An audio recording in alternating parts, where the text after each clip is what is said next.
Last month, the operators of a Texas payments firm with ties to the UK pleaded guilty in the United States to money laundering failures after their business facilitated the shipping of $160 million to Nigeria over a period of about 3 years. Anslem Oshionebo and Okpeyemi Odeale, co-founders of fintech company Ping Express US LLC, both received 27-month prison sentences for failing to maintain effective anti-money laundering controls and unlicensed money transmitting, according to U.S. legal filings.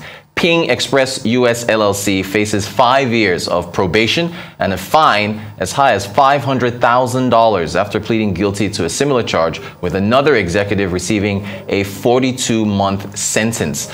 The U.S. Department of Justice laid all this out in a July 7th statement. We're joined now by one of the co-founders, Anslem Oshionebo, who is a co-founder of Ping Express. Good morning to you. Thank you so much for joining us.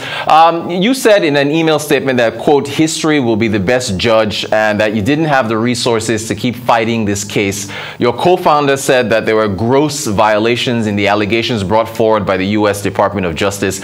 What were these gross violations? Thanks very much for bringing me here.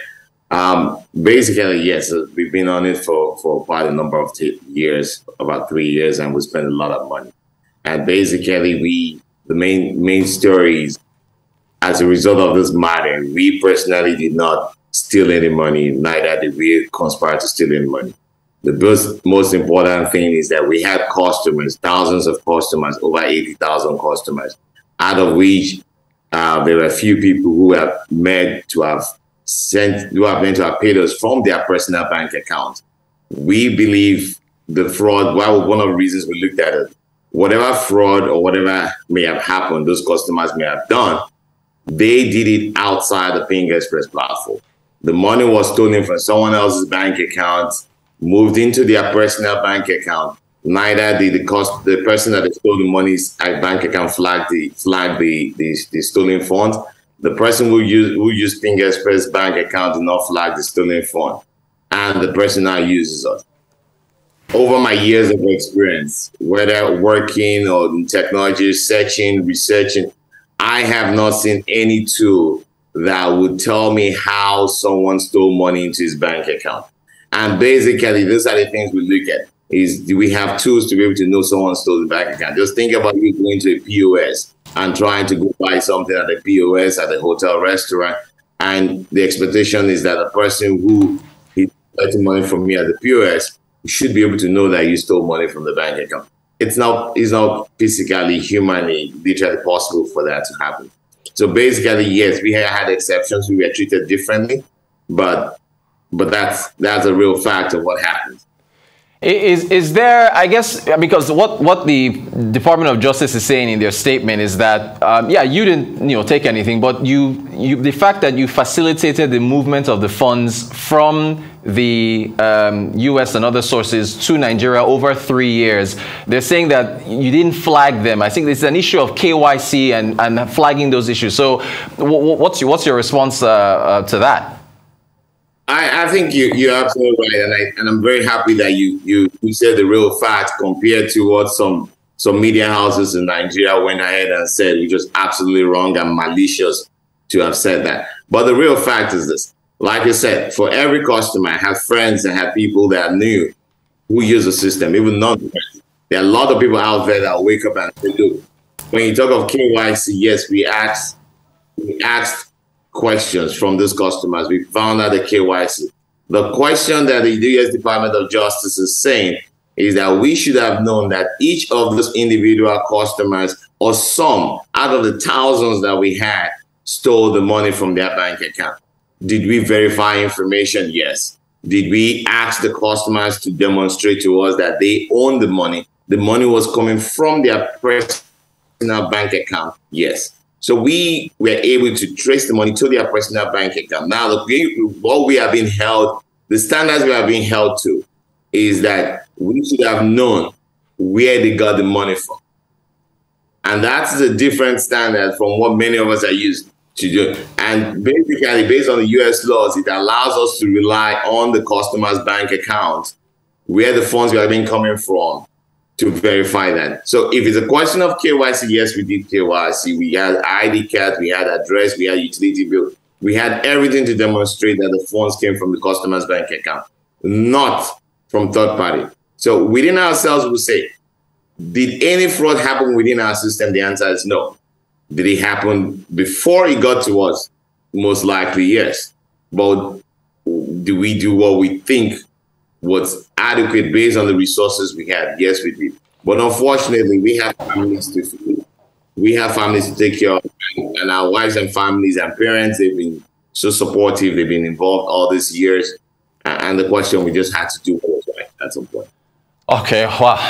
I want to show you a Bloomberg article here on London's fintech space. And I guess maybe the prevailing sentiment is that a lot of fintech firms aren't properly scrutinized. So London's fintech boom opens the door for dirty money. What's your take on on fintech firms and cross-border payments? And I guess, I don't know, the allowance of these type of things to happen. Are they properly scrutinized in your view, from London to the United States to Nigeria, wherever? Well, I think people have to be, I think it's a good article that you shared. I think people have to be very cognizant, the same way that some media houses decided to publish that Anslem was being held for money laundering, which was absolutely wrong and malicious. If you look at the writer of that article, Donald Griffin, look at him very well, look at his history. How does he love technology and how much does he hate technology? The point is very simple. You have people that refuse to change from before. When we launched Ping Express as a very good example, we changed the cost of remittance. Before we launched Ping Express, we had people who pay as high as $10, 10% to be able to send money to Nigeria. We were able to force the competition to reduce their prices. We were able to go from a situation where someone carries cash. A mother of three does not need to carry cash, haul all three children to the store to do a transfer. She could do it from her bathroom. She could do it from her bedroom. We changed the landscape. We changed the situation, changed the stories. So you have all these people that will come and say, oh, yeah, people send dirty money. The question I keep asking is money that has already hit the bank account of somebody. You could trace the funds to someone's name. You could trace it to someone's address. You know who put the money into their account. Then, because your technology company will come and change the landscape from the cash situation and trying to compete with the big guns who are used to doing cash, who cash cannot be traced to who brought the cash or the source of cash. But from funds in a bank account, that's an electric wire where you can identify the sender, you can identify the beneficiary because it goes from a bank to a bank. It's hard for someone to tell me that, oh, they're not being scrutinized well, they're not doing well, because the only reason many of us did electronic transactions is because it's easy for you to trace who the sender is, who the recipient is, compared to the regular people that did the brick and mortar situation where you cannot even trace who owned the cash. You don't even know where the cash came from. So yes, the article is written by somebody who has his own biases. That's him. But I mean, do I also know that some competition are not good in terms of doing their proper process? Yes, they are. Their competition are not good at. I look at what we did as Ping Express. We started the process of selfie in the digital pay space, telling customers to be able to take a selfie picture that can be used using biometric means to match their ID card. We started it in the industry. Today, Amazon does it. Today, Airbnb does it. Everybody does it now. When we launched it some years ago, people said, this is not going to work. So I'm getting improvement in scrutiny of customers, yes, and users, yes, improvement. Have the improvement been done significantly? Yes. But I don't think it's fair to say they are there to move dirty money. I could, if you tell me for those doing cash, I may agree, but I don't think I would agree with those doing transactions from bank to bank, which is where. Okay, so I mean, look, this is everywhere now. Kenya, it was just what, a week or 2 weeks ago. I don't know if you heard about the allegations of money laundering that were leveled at a number of fintech firms in Kenya. The Central Bank of Kenya, Central Bank governor came out later to say, they didn't have licenses to operate. What is it about cross-border remittance, in your view, that leaves it open to so many global money laundering accusations, and I guess, and in your case, convictions? What's your view on that? Thanks. I think my view is different. I mean, every jurisdiction is different. Every rule, every country is different. I think it all depends on the cultures, right? I take a step back because I was born in Nigeria. I grew up in Nigeria. I know the culture. Someone is doing the wedding in Nigeria, for instance. Somebody is going to be able to give a $200, a $1,000, a $500, a $300 just to support someone's wedding, or support someone's funeral, or someone is sick, you can support it. We grew up in a culture of giving. Now, if you grew up in a culture where you are not even used to giving someone $10, you're not even used to buying lunch for your colleagues, you're not used to buying anything for anybody, you are surprised to see somebody spending $1,000 as a gift. And that is the culture. So when you have people like that who are responsible for regulations, who are responsible for monitoring all these companies, or someone who is used to cash and is surprised to hear that there's a technology that would allow you to do your transaction within seconds. He's used to the 2 days. If you have those people in charge of ruling, if you have those people in charge of regulations, there is a likelihood that they are not moving in terms of time to further understand what your cultural differences. Like I said earlier on, if someone has never given someone $10, you tell him to go regulate some people that are giving 1,200, then in their head it doesn't make sense. I've been in a meeting before with regulators, and the regulator said two things. He said the only two reasons people send money is for something bad. It's either for crime or it's for money laundering. And the question is, if you have that kind of a person with that mindset regulating an industry, of course, everything you do is going to be considered wrong in his eyes. So, for these rules, I mean, I don't know the specific of facts in Kenya, but I know one of the problems that have continuously existed is the mindset of people that are regulated. Have they moved to the trends and times? Do they understand the cultural differences? Which is exactly what is happening in our case. It's hard for people to really, really understand the cultural differences. People don't understand why would someone living in America is building a house in this village. People don't understand why someone living in America is giving my parents are retired. I still send money to them. I still take care of them. They don't understand it. The question is, they are retired, so they should get paid pensions. And they're not being paid pensions. So their concern is, why am I sending them money?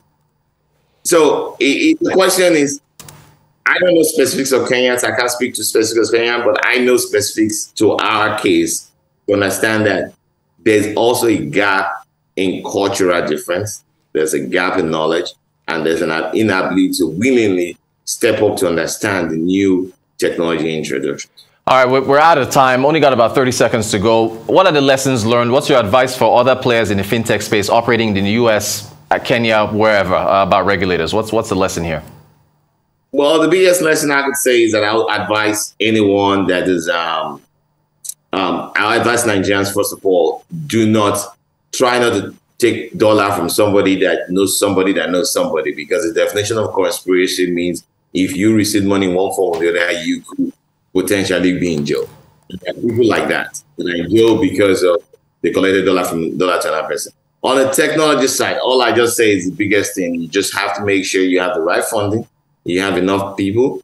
And we had our staff. We hired people in Nigeria, which many of them had to lose their job, but we were able to help them get a job. But the point is, you're going to have the whole challenges of people. Once you are in the process of helping people make a difference, which is what we were doing. We were helping difference. We were putting a smile on faces. That's our goal. And as a result of that, yes, we had customers who had stolen and used the business. My advice for everyone, and I hope, and one thing I hope one day, the Nigerian government, and I won't say this great, I hope one day the Nigerian government will make it easy for a Nigerian to be able to walk into the bank in Nigeria and be able to pay his school fees in the US, or be able to help transfer money to support his family. The day we make things easier for people to make those transfers, then stolen money, dollars that is being stolen, will be useless, because it now becomes easy for people to do legitimate transactions in the US. And that's my biggest thing. Anslem Oshionebo, co-founder, CEO of Ping Express, thank you so much for your time. Really appreciate talking to you this morning.